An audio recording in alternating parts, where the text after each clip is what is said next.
جس گھر میں کتا، تصویر اور جنبی یہ تین ہوں وہاں رحمت کا فرشتہ نہیں آتا۔ کتا ہو، کسی کو غسل کی حاجت ہو اور اس کے باوجود وہ غسل نہ کرے، جنبی، اور تیسرا جو ہے وہ تصویر، جہاں یہ ہوں میرے حضور نے فرمایا وہاں رحمت کا فرشتہ نہیں آتا۔ تو بعض گھروں کے اندر قد آدم کے برابر تصویریں لگی ہوئی ہوتی ہیں، تو ظاہر رحمت کا فرشتہ تو وہاں نہیں آئے گا۔ اور پھر یہ تصویر کسی تقدس مآب ہستی کی ہی کیوں نہ ہو تو پھر بھی اس سے گریز کرنے کا کہا گیا ہے۔ اور آج ہمارے گھروں کے اندر سکرین کے اوپر جو تصویریں چل رہی ہوتی ہیں اور جو مختلف چینلز کے اوپر چل رہا ہوتا ہے، تو پھر ہم کہتے ہیں کہ پتہ نہیں برکت کہاں اڑ گئی۔ میاں رحمت کے فرشتے تمہارے گھر میں کبھی آئے نہیں تو پھر برکت کہاں سے آئی؟ پہلے مال تھوڑا ہوتا تھا، پیسے لوگوں کے پاس اتنے نہیں ہوتے تھے، 100 روپے کا منہ کوئی دیکھتا تھا، لوگ پیدل سفر کرتے تھے۔ میں ایک دیہات کا رہنے والا ہوں، سارے لوگ پیدل شہر میں آتے تھے، لوگوں کے پاس دو سے زیادہ جوڑے نہیں ہوتے تھے، اچھا جوتا کسی کے پاس نہیں ہوتا تھا، شادیوں سے بڑے بھائی کا جوتا، چھوٹے بھائی کا جوتا، ایک دوسرے کے جوتے مانگ کے لوگ لے کے جایا کرتے تھے۔ سکول کے بچوں کے پاس بہت ساری مائیں تو کچھ کھانے کے لیے دے دیتی تھی کہ یہ دوپہر کو کھا لینا، اور خرچی بھی بڑی معمولی سے ملتی تھی۔ اور آج ہر بچہ 200-300 روپے کا بیلنس روز جو ہے وہ موبائل پہ خرچ کرتا ہے، موٹر سائیکل کا جو ہے وہ تیل الگ خرچ کرتا ہے، اور جو اس کی جیبیں بھری ہوئی ہوتی ہیں، اور اتنا کچھ ہونے کے باوجود برکت نہیں ہے۔ برکت جو ہے وہ پیسوں سے نہیں آتی، جب رحمت کے فرشتے آتے ہیں برکتیں لے کے آتے ہیں۔ اور ہمارے گھروں کے اندر جو قادآور سکرینیں لگی ہوئی ہیں اس سے برکت اڑ گئی ہوئی ہے، اور اس پہ پھر کیا کیا دیکھا جا رہا ہے اور کیا کیا دکھایا جا رہا ہے، تو پورے ملک سے برکت اڑ گئی ہوئی ہے۔ پیسے کی فراوانی کے باوجود برکت باقی نہیں رہی۔ کثرت کچھ چیز نہیں ہے، برکت کچھ چیز ہے۔ تو اللہ سے کثرت کی بجائے برکت مانگو۔ جب برکت مانگو گے تو تھوڑے میں بھی اللہ تمہیں وہ سکون اور طمانینت قلب عطا کر دے گا جو زیادہ والوں کو بھی نصیب نہیں ہوتا۔ تو اصل مقصود تو طمانینت ہے۔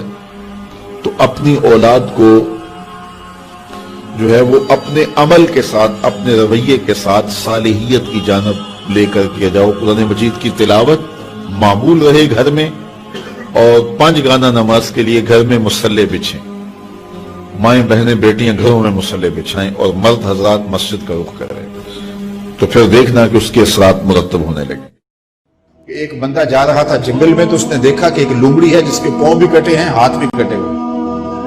اس نے کہا مالک تو اس کو کیسے رزق دیتا ہوگا؟ تو وہ ایک درخت پہ چڑھ کے بیٹھ گیا۔ ایک شیر آیا، اس نے شکار کیا اور کچھ کھایا اور باقی بس خوردہ چھوڑ کے چلا گیا۔ یہ رینگتی ہوئی آگے بڑھی اور وہ جو بچہ کھچا تھا اس نے وہ کھا لیا۔ تو اس کا بڑا یقین حامل ہو گیا۔ اس نے کہا کہ مالک تو کتنا کریم ہے، اس کو بھی رزق دیتا ہے۔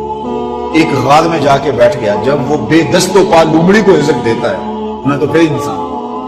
ایک پہر گزرا، 2 پہر گزرے، وہ ہاتف سے آواز آئی میرے بندے میں تجھے بھی دوں گا، لیکن شیر بن لومڑی نہ بن، شیر بن لومڑی نہ بن، کہ خود بھی کھاؤ اور اوروں کو بھی کھلا۔ تو قسمت کا ہے جو مل کے رہتا ہے۔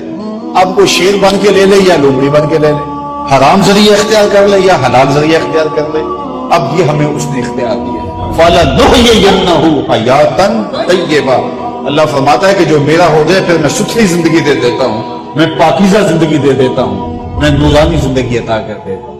تو یقیناً جو اس کے ہو جائیں پھر اللہ اس کا ہو جاتا ہے۔ فَلَنُحْيِيَنَّهُ حَيَاتًا طَيِّبَةً کا روپ چڑھتا ہے ان کے چہرے کے اوپر۔ زندہ ہوتے ہیں تو خوبصورت زندگی گزارتے ہیں، اور جب اس دنیا سے جاتے ہیں تو پھر بھی خوبصورت زندگی گزارتے ہیں۔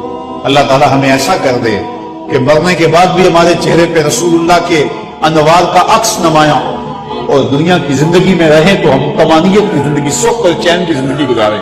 صبح سے لے کر شام تک ٹینشن، مصیبت، پریشانیاں، کیا ضرورت ہے اتنا کچھ لینے کے لیے؟ درود پڑھتے جاؤ، زندگی گزارتے جاؤ، زندگی سوچی گزارو، زندگی اوکھی نہ گزارو۔ جو اللہ نے دے دیا اس پہ راضی ہو جاؤ، بس ٹھیک ہے۔ اگر کوئی لوگ تمہیں گالیاں دیتے ہیں، برا کہتے ہیں، کوئی بات نہیں، بھلیا لوکی تینوں کافر کافر آکڑ، تو آہو آہو آہو۔ کوئی تکلیفیں دیتا ہے پھر بھی پریشان نہ ہو، رزق تھوڑا ہے تب بھی پریشان نہ ہو، زیادہ ہے پھر بھی ٹینشن نہ لو۔ اللہ کا شکر ہے، اللہ نے جس حال میں رکھا ہے۔ اور سنو، میں کہتا ہوں کہ یہ ٹینشن فری حدیث ہے. حضرت علی المرتضیٰ فرماتے ہیں جو اللہ کے دیے گئے تھوڑے رزق پہ راضی ہو گیا اللہ قیامت کے دن اس کے تھوڑے عملوں پہ راضی ہو جائے. جو اللہ کے دیے تھوڑے رزق پہ راضی ہو گیا اللہ قیامت کے دن اس کے تھوڑے عملوں پہ راضی ہو گیا. تو خوش نصیب ہیں وہ لوگ جو اپنی زندگی کو اللہ کی رضا میں گزارتے ہیں اور اپنی آخرت کو بھی اس کی رضا کے سائے میں لے جاتے ہیں.